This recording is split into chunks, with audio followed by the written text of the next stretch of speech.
Compromise है। और जब लगेगा तो कैसे पता चल, बोला भाई तो भाजपा देगी, केंद्र में सरकार है भाजपा देगी, अब के आप तो हमको हमारे लिए लड़ते हुए दिखिए। आप जदयू के नेता हमारे पास आए हैं तो आप लड़ते हुए दिखिए, बल कैसे लड़ते हुए दिखे?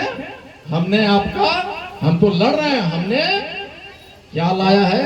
रिव्यू पिटीशन दिया है, लड़ रहे हैं। मैं कहा 1 साल लग गया आपको रिव्यू पिटीशन देने में, कि जब इलेक्शन आया तब रिव्यू पिटीशन गए। आईपी गुप्ता वो नेता नहीं है, पढ़ा लिखा दिमाग वाला नेता हो।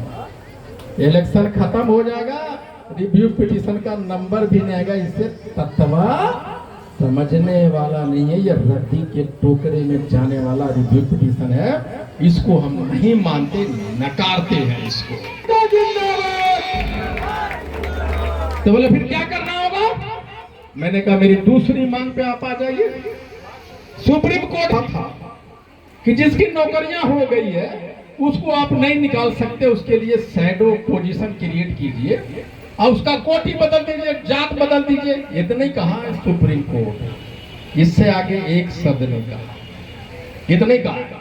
तो फिर आपने सुप्रीम कोर्ट के जजमेंट को गलत व्याख्या करके बिहार सरकार के खुद के निर्णय को, जिसमें लिखा है आदेशों में, बिहार में भारत के सरकार के नियम है, पूरे देश में ये नियम है, कोर्ट का, सुप्रीम कोर्ट का आदेश है कि नामांकन में, नियुक्ति में और प्रमोशन में आप नियम को नहीं बदल सकते।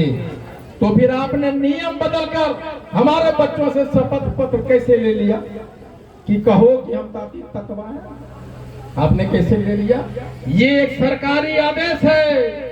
अगर आपको लगता है कि आप लड़ते फिरते नजर आ रहे हैं हमारे लिए, तो इस सरकारी आदेश का समीक्षा कीजिए, हमारे बच्चों को कहिए कि बेटा गलती हो गया, मैं तुम्हारा नौकरी तुम्हें वापस दे। आप कहिए, इसकी समीक्षा कीजिए, और अगर आप समीक्षा नहीं कीजिएगा तो हम आपकी सरकार को हटाएंगे और दूसरी सरकार लाएंगे और वो सरकारी इस आदेश का समीक्षा करेगा।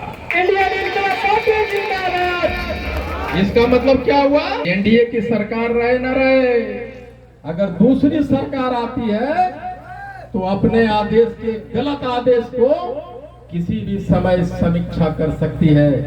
इसलिए मेरे दोस्त, मेरे भाई, मेरी बहन, जो जहां है निश्चिंत रहो। अगर एनडीए तुम्हारा रिव्यू नहीं करेगा तो हम एनडीए की सरकार को गिराएंगे और दूसरी सरकार लाएंगे, और उस सरकार तुम्हारे जो छीने गए नौकरियों को समीक्षा करते हुए वापस दिलवाएंगे।